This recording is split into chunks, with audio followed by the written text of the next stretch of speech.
Champions Cup was drawn the other day for the 2021-2022 season.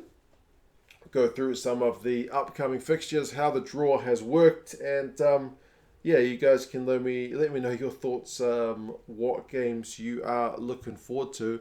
It's certainly a changed draw from what I'm used to. When I started following the Champions Cup a couple of years ago, it was many pools. I forget how many. And only having, I think, 4 teams in each pool when you played them all home and away. And only the top team from each pool would go through. So it was ultra competitive. You couldn't really afford to drop games. Except like a couple of the pools would have a second qualifier go through. So it was like, I think the top, was it 6? Top 6 teams would go through and then maybe 2 second qualifiers. So it was like a little bit confusing in that you had to kind of have a look across each pool to see who was the highest ranked second place team. But overall it was pretty straightforward. The current setup is slightly more confusing, and I will admit it took me a while to get my head around it. Now that I've got it on the board, it's kind of clicked and it seems pretty straightforward. But it did take me longer than I would care to admit to understand. Like, if you read their official statement, man, it's like pulling teeth. It's pretty mind-boggling about how it's supposed to work. But now that I've got it on the board, it kind of makes sense. So it's 2 pools. All these teams are in the same pool. All these teams are in the same pool. However, they don't all play each other. You only play 2 teams from the other leagues, essentially. So, obviously, Champions Cup is I don't want to say Pro 14, it's the United Rugby Championship, it's the Premiership, and the top 14 all together. And that's the purpose of the way they've drawn this. You're not supposed to play teams from your own league, which I guess makes sense, because under the old system, you did sometimes have to play teams from your own league. Not always, not the majority, but there was a few. Like, I seem to remember the first year I started following it, Wasps and Bath were in the same pool.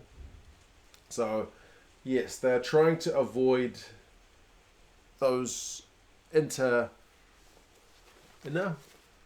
league-on-league matches, which is what they've totally avoided. There's no chance of you playing anybody from your own league, at least in the pool stages. And they've also ranked the teams by tiers. So the top qualifiers from each league are tier 1. So it's like Toulouse and La Rochelle from the top 14. It's Harlequins and Exeter from the Premiership, and it's Leinster and Munster from the URC. Right? So top teams are not going to play top teams. So you're not going to see Toulouse up against Munster in the first round in the pool stages. And you're not going to see any matches against your own league. So it's a pretty tough draw for the teams in tier 4. Because you've essentially only been drawn with really, really difficult teams. Like Cardiff's got to take on Toulouse and Harlequins. Glasgow's got to take on La Rochelle and Exeter. Bath's got to take on La Rochelle and Leinster. Montpellier's got Exeter and Leinster. So pretty tough going. There's probably going to be more interesting games in terms of scorelines between the tier 2 and tier 3 teams rather than between the tier 1 and tier 4 teams, I would say.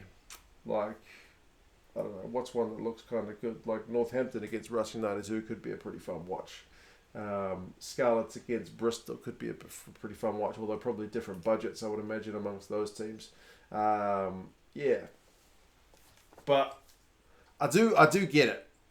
It's just not that intuitive because you don't play all the teams in your own pool, but the pools are so massive, obviously that would be impossible. So there is a round of 16 after this.